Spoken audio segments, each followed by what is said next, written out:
Si je me trompe, tu travailles aussi avec les plus jeunes. Est-ce que toi, tu as remarqué, parce qu'ils en parlent beaucoup à la télé, et c'est pour ça qu'on fait ce travail de fond dans cette émission, entre ce qui est dit aux actualités et la réalité qu'on vit, est-ce que voilà, il y a une cohérence? Toi qui travailles avec les beaucoup plus jeunes, est-ce que toi aussi, tu te rends compte de cet excès de violence? Parfois. Pas tout le temps, parfois. Et ça dépend aussi, la cause, c'est la question aussi que j'aurais aimé poser à notre cher invité. Donc la cause pour laquelle justement il y a certains jeunes, enfin la violence dépend de là où on vit, du contexte, etc. Donc j'aurais voulu savoir la cause justement de ces violences justement aux Antilles et comparer avec celles de France, parce que les causes sont, je suis sûr, totalement différentes. Et donc en fait, ce que tu dis en une phrase, c'est que chaque territoire a ses problématiques. Oui, chaque territoire a ses problématiques, et je le remarque même, bon, j'ai pas grandi en Afrique, mais le peu, tout ce qui m'est donné comme écho dans mon pays d'origine, et ce que je vois, ce que j'entends de ma famille. Donc oui, selon le territoire, selon le contexte, selon même au sein d'un même pays. Par exemple, en province, on ne va pas dire que c'est la même chose qu'à Paris. Donc, bien sûr. Voilà, tout bien dépend. Sûr, je suis originaire de l'Oise. Je ne sais pas si vous avez entendu il y a quelques mois. Dans l'Oise, on a des enfants de 12 ans qui font les guetteurs, qui se promènent avec de la drogue. Pas en banlieue parisienne, par exemple. Pas à 12 ans. Non? Donc, j'ai pas encore vu. J'ai pas encore vu. Non, tout dépend. Moi, je sais que... voilà, ça dépend vraiment d'où on est. Parce que, par exemple, moi, je suis à Maison-Alfort. Donc, les quartiers sont très, très différents. Moi, je travaille principalement au centre-ville. Donc, qui dit centre-ville, il y a la mairie à côté. Et donc, l'image doit être clean. Ne doit pas être désastreuse. Ouais, mais t'inquiète pas, c'est un peu partout. Par contre, c'est tous les maires, les chers maires. Voilà, quand on va de l'autre côté de la ville, et pourtant, Maison-Alfort, c'est pas non plus réputé pour être une ville où la délinquance est très élevée. Mais quand on va dans d'autres quartiers de la ville, c'est très très différent, et même le comportement justement des jeunes avec qui je travaille, les activités que je propose à mes jeunes du centre-ville, c'est pas les mêmes que je peux proposer à d'autres jeunes de d'autres quartiers, et même les problématiques donc sont pas les mêmes, les objectifs de nos ateliers ne peuvent pas être les mêmes, ce qu'on propose on peut pas le proposer à d'autres jeunes, tout de suite ils se braquent, tout de suite Mais est-ce que vous voyez de la violence? Je dis ça parce que je mets les pieds dans le plat. Parlons des combats clandestins organisés dans les collèges, par exemple, comme dans la ville de Toulouse, ils ont parlé dernièrement sur BFM et CNews. Est-ce que vous remarquez qu'il y a une escalade de la violence chez les plus jeunes? Oui. Après, ça dépend de... Voilà, je lisais d'ailleurs cet article, et les jeunes qu'on a interrogés concernant ces violences-là, disaient on fait cela pour s'amuser. Donc c'est pour résumer donc ce qui s'est passé. Donc on fait cela pour s'amuser, et donc ça dépend en fait où tu vois la violence. Aujourd'hui, moi je vois des jeunes en fait ce qu'ils voient à la télé, sur Netflix. Ils le reproduisent à l'école, mais pour eux, c'est pas de la violence. Voilà, c'est pas de la violence. C'est très intéressant ce que tu dis. Et notamment, moi j'ai connu, et là les parents d'enlèves ont fait un groupe, une association pour pouvoir justement dénoncer ces violences-là. Des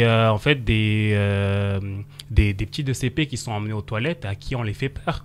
Et ça, pour les jeunes, c'est pas de la violence, parce qu'ils ne se battent pas, parce qu'il n'y a pas de coups, il n'y a pas... Donc, Agostino, j'aime beaucoup t'avoir près de moi, Agostino, parce que tu dis des choses à ma place. J'aime beaucoup. J'aime beaucoup. Et en fait, ce qui est intéressant dans ce que tu dis, c'est que, et c'est pour ça qu'on fait encore cette émission tous impliqués, il y a une différence entre ce qu'on entend dans l'actualité et sur le terrain. Les mots, c'est très diabolisé quand même. Les quartiers, les minorités, on est quand même très diabolisé. En fait, il ne faut pas abuser sur les mots comme combat clandestin organisé. Non, ce sont plutôt des jeux d'enfants très très mal... Enfin... je sais pas comment le dire, ce sont des mauvais jeux d'enfants en fait. Parce que eux, c'est du effet miroir. Ils voient des choses à la télé, ils veulent le faire en s'amusant. Ce sont des mauvais jeux. Donc, dire que combat clandestin organisé dans les collèges, mais c'est pour donner encore quelle image, ça encore? Mais après, parfois, c'est pas forcément... Après, les médias, ils ont besoin de faire du buzz. Ouais. Ils ont clairement besoin, voilà, qu'on parle d'eux, etc. Mais très souvent, c'est pas forcément les médias, c'est les parents. Moi, j'ai déjà vu des parents qui viennent avec des termes utilisés pour des enfants de 6e. Tu te dis, mais excuse-moi, enfin, pour les enfants de 6 ans, je voulais dire, tu te dis, c'est juste un enfant de 6 ans, en fait. Donc, oui, mais justement, permets-moi de te couper, des parents viennent te voir, utilisent des termes poussés. Quels parents utilisent ce genre de termes? Voilà la question. C'est pas tous les parents qui sont en capacité d'utiliser ça. des termes. Ma mère, elle n'est pas capable de dire que mon fils il fait des combats clandestins au collège. C'est trop. Non, mais c'est clairement ça. Et même quand on crée des groupes de parents, des associations, etc., c'est pas... Il faut savoir qui sont ces parents qui créent ce genre de groupe. Oui. C'est pas tout le monde qui se présente justement dans des conseils d'administration, qui se présente dans des...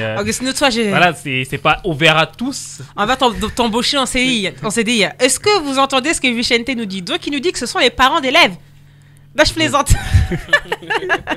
Mais il faut faire attention aussi, parfois, ça peut venir aussi des parents d'élèves qui ont une mauvaise, qui lisent mal l'information et qui retranscrivent aussi difficilement. Et tout simplement, ils veulent protéger leur enfant et ça, c'est une réalité. Après, on veut tous protéger son enfant. Ça, je pense, c'est le but de chaque parent. C'est l'envie de chaque parent, protéger son enfant. Mais bon, après, il y a protéger et surprotéger. Et je pense que, voilà, il y a des parents qui surprotègent leur enfant et donc le petit truc qu'un autre enfant va faire à son fils, c'est voilà, ça va partir en des termes exagérés, etc. Donc, d'accord. Oui, mais en même temps, en tant que mère aussi, j'ai envie de dire qu'est-ce que l'enfant a dit à ses parents. C'est vrai. Parce qu'il y a plusieurs versions, malheureusement. Et c'est un peu ça aussi. On connaît les parents qui sont très à l'écoute de leurs enfants, en fonction du ressenti de leurs enfants. Peut-être que c'est pour ça qu'ils réagissent. Après, je dis pas que c'est pas exagéré, ni que c'est surdimensionné. Mais il y a beaucoup de ça. Et puis, je pense qu'il y a de l'inquiétude, on va pas se mentir, au niveau du public, de la jeunesse. Et c'est pour ça que tout le monde est en alerte. Au moindre signe, il y a pas mal de choses. Hein. Et c'est pour ça que tout à l'heure, je voulais dire la violence à quel degré. Il y a la violence verbale, il y a la violence non verbale, il y a pas mal, il y a différents degrés de violence. Et en fonction de l'enfant, du jeune ou de la personne, ça peut être ressenti différemment, ça peut être interprété différemment et bien sûr... et fait ainsi de suite. Quoi. Ouais. Mais là, pour le coup, quand je suis tombée sur ces images à la télé, tu vois, c'est les enfants qui parlent face caméra et qui expliquent qu'ils se battent souvent pour rigoler, pour se tester. J'ai envie de vous dire, c'est des choses qui existent depuis des siècles.